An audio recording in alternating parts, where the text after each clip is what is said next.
তা 30 কেজি তো নাকি? হ্যাঁ, আর ওই সেটা 40, 42 হয়েছে 40, সেটা কি ধান? 86। ও, ধানটা কিন্তু অন্যান্য বারের থেকে অনেক ভালো। ভালো কি ওয়েট? ওয়েট তাছাড়া অন্যান্য বারে যেন রং মাখানো থাকে, হলুদ হ্যাঁ, রং, এবারে এখন সেসব কিছু রং নেই। টং কিছু নেই। ধানটা ভালো আমি ধানের রংটা খুব সুন্দর, কিন্তু বীজটা বেশ ভালো। শীতকালে 7-8 দিন লেগে যায় আঁকুর হতে। এতে নন্দিতা দিল, এটা বড় গামলাটাতে 40 কেজি ধান ফেলানো হবে, এতে 86টা দেবে। পুকুরের জলে এই সময় ভালোই ঠান্ডা, এখন তো সাবমার্সিবল ছেড়ে গরম জলটা দিলেই ভালো হতো। ওরা করে দেখলাম কালকে সবাই গরম জল করে বীজ ধানের উপরে দিচ্ছে, হালকা গরম জল করে। অশ্বিনী কাজে আসেনি, আজকে আসার কথা ছিল যে, এই ফোন করব, খড়গুলো জমি থেকে তুলে আনবে।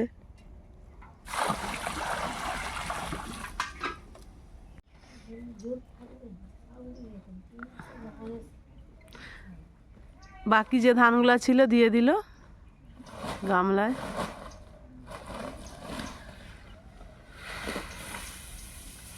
বড় গামলাটাতে 40 কেজি পড়লো, ছোট গামলাটাতে 30 কেজি। 70 কেজি আছে তো নাকি, না বেশি আছে? হুম।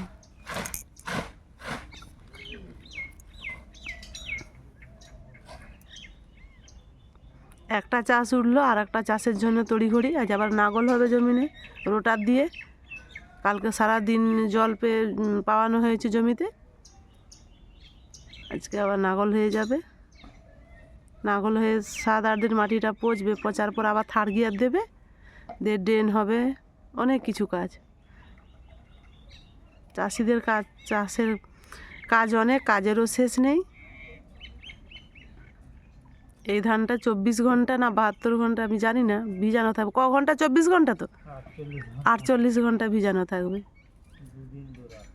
2 দিন 2 রাত।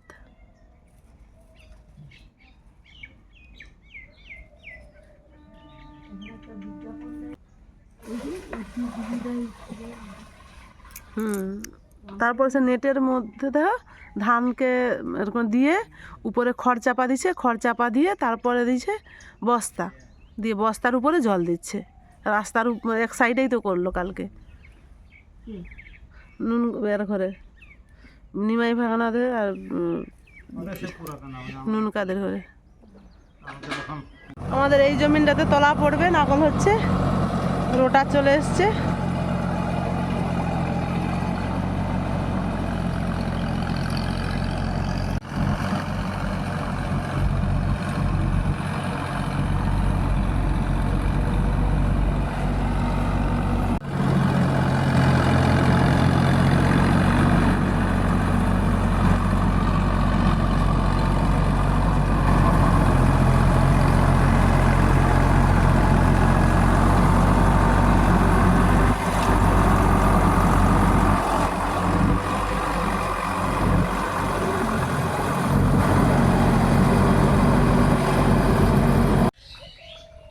ঘন্টাখানেক আগে নাগল হয়ে গেল, তারপরে যে বর্মশাই একটা কোদাল নিয়ে চলে এসছে, যে শিরাগুলো আছে দাঁড়িয়ে আছে ওইগুলোকে ভাঙছে। শিরাগুলো ভেঙে দিলে মানে ভালোভাবে জলটা এরকম ধরে যাবে, পচবে ভালো।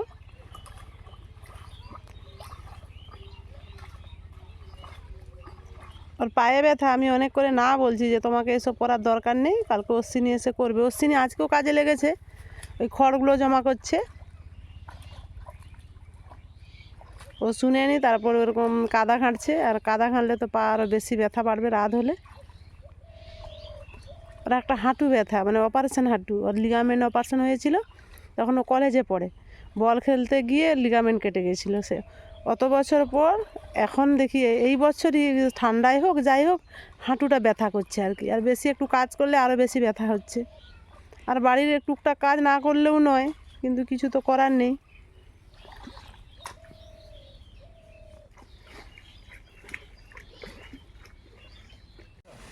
সকাল থেকে বীজ ধান ভিজানো হলো, তারপরে যে জমিনে নাগল হলো, দিয়ে ও কাদাটা ঠিক করছিল, আমি ডেকে আনলাম পুঁইমিটুলি পাড়ার জন্য। অনেক দিন ধরেই বলছি একটু পেড়ে দিতে। এই যে রান্নাঘরের ওই যে অ্যাসবেস্টারের চালিটাতে হয়েছে, প্রচুর হয়েছে ঠাকানো। ফাঁকা কি এমনিতে কেটে কেটে ফেলি। না না না, ঠাকা লাগবে। হ্যাঁ? ধরো ফাঁকা কেন লাগে? সাবধানে, সে সিঁড়ি দিয়ে উঠছে। আহ, বাবারে। একবারে সেই বিটের উপরে ধারে যেটা সেইটা হলো।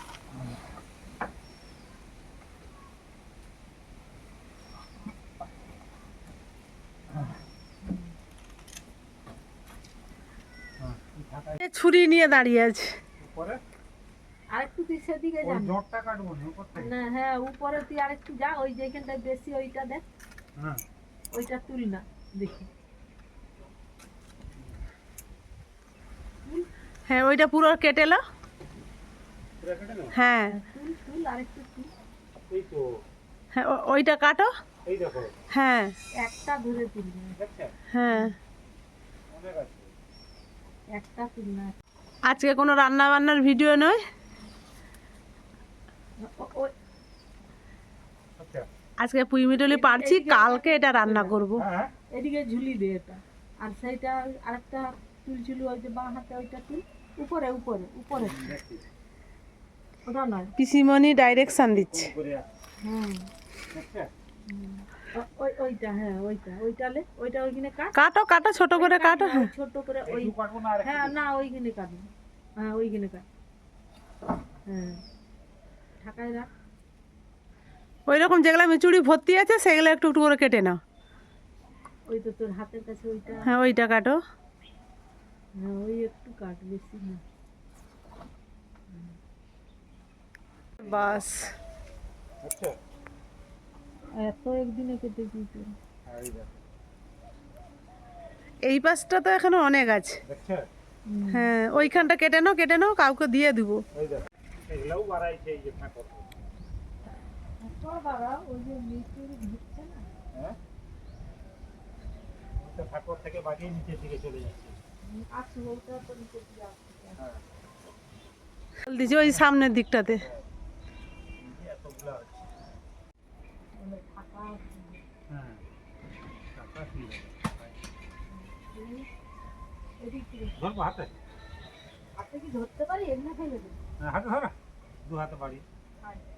আমি যাচ্ছি আমার কোলে। দিদিমণি পারবেনি। আমি বলি দু হাত। কি সুন্দর দেখুন, সবুজ একবারে পুঁই মিচুড়ি ভর্তি। এগুলো খেতে যা লাগবে। এই প্রথম পাড়া হলো আজকে। হ্যাঁ হ্যাঁ ওইখান দিয়ে দেখ।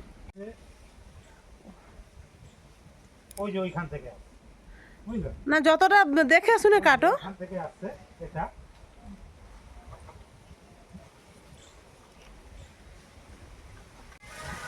ওইটাই কাটো। এটা তো ফেকড়ি নাই, উঠে গেছে। এই যে ছোট্ট ফেলিটা তুই পা তুলে রাখ। কত পুরোটা। কিন্তু ওটা তো কাটতে হবে গো। কাট না ওই ছোট্টটা কাট। ওই ওই ইটা কাটো না। ওইটা এতটুকু কেটে কি হবে? সেটা যে এত হচ্ছে সেটা কাটবে নি। হ্যাঁ এটা তো একদম মেনটা। সেটা কি করে কাটবো তবে? দেখো। এইটা মেনটা। ও মেনটা কি করে কাটবো? একদম পুরো মেনটা ই হয়ে আছে। আজ ওইখান থেকে বের হয়েছে। হ্যাঁ বুঝলে? ওইটা তো আর ওইটা কত দূর অবধি গেছে? এটা অনেক বড় বের হয়েছে। ও এটা কাটবে পড়বে এখান থেকে একটু লে আসবে। তো একটুকুই না। বুঝলে? হ্যাঁ হ্যাঁ হ্যাঁ হ্যাঁ ওইটা কাট। ওখান থেকে কেটে না। আরেকটু এগিয়ে এসে হ্যাঁ এসে আরেকটু হ্যাঁ এখানে আরে হ্যাঁ হ্যাঁ হ্যাঁ হ্যাঁ এটার উপরে তুলো। বাপরে কত বড়! পুরা রোদে কিছু দেখা যাচ্ছে নি, অনেকটাই রোদ।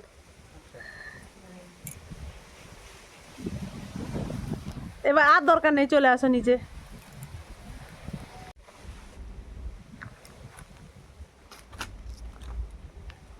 ধরবো আমি। দাও, হ্যাঁ, যাচ্ছি। না তুমি গলায় মালা করে পরে চলে আসো। কি রকম রোদ, কিছুই দেখা যাচ্ছে নি। এই তো বসতি আছে। ওরে বাপরে বাপ, গাছটা কি করে ভার রাখছিল দিদিমণি। আসবে নিয়ে এসে তো শুয়ে দিদিমণি দিদিমণি তুমি তুলে ধরো। বাপরে বাপ, শুধু দেখুন কত হয়েছে। হ্যাঁ, নিচে আবার কত আছে, এই যে কত খাবো, লোককে দিব। এই রেসিপিটি কালকে দেখতে পাবেন, পুঁই মেচুড়ির রেসিপি। কিছুটা পুঁই মেচুড়ি আমি আমার ভাসুরের ঘরকে দিয়ে চলে এসেছি, আর কিছুটা ভাগনাদের ঘর দিতে যাব, আর একটাই ফ্যাঁকড়া রাখবো আমাদের ঘরে, আমি আর আমার দিদিমণি খাবো, আর তো খাওয়ার কেউ নেই। আর বন্ধুরা, ভিডিওটি কেমন হলো অবশ্যই কমেন্টে জানাবেন, আর ভালো লাগলে লাইক কমেন্ট শেয়ার করবেন, সাবস্ক্রাইব করবেন। আজকের মতো আসছি, সবাই ভালো থাকুন, সুস্থ থাকুন। ভাগনাদের ঘরে 2 জন খাবে, তাই ভাগনাদের ঘরকে আর একটু দিয়ে আসবো, 2টা আছে, আর একটুকু কেটে দিয়ে আসি।